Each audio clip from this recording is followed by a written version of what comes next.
les communistes sont de retour, hein, c'est la panique à bord. Et vous savez, il y a plein de pays en Europe où la gauche radicale, et même dans des gouvernements, je veux dire, locaux, fédéraux, hein, le PCF en France, Die Linke en Allemagne, Podemos en Espagne, c'était la Belgique qui était une exception. Il y a plein de pays en Europe où la gauche de gauche est aux manettes, et je crois que c'est une bonne chose démocratiquement. Sauf que la gauche, le Parti socialiste, a dénoncé votre attitude qualifiée aussi d'antidémocratique, notamment sur certains dossiers internationaux. La question des Ouïghours, le dossier ukrainien, enfin, on ne va pas redétailler, vous êtes déjà exprimé sur cette antenne sur le fond.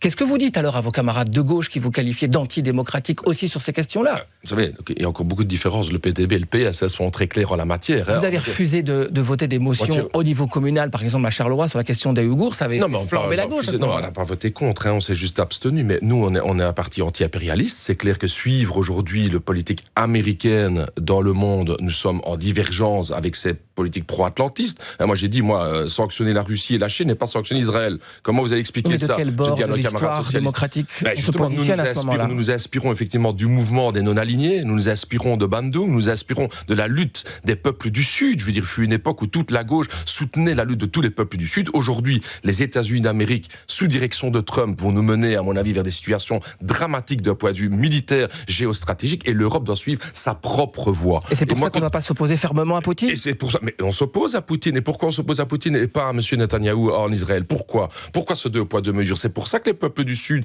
d'Asie, d'Amérique latine, d'Afrique nous regardent en disant « Mais pourquoi l'Europe est-elle aussi hypocrite ?» Et nous voulons aujourd'hui, effectivement, que l'Europe tende la main à l'ensemble des peuples du Sud, l'Inde, l'Afrique du Sud, la Chine, le Brésil, pour construire un monde meilleur et multipolaire, et pas un monde qui va être basé sur la guerre et la force des Américains et du dollar.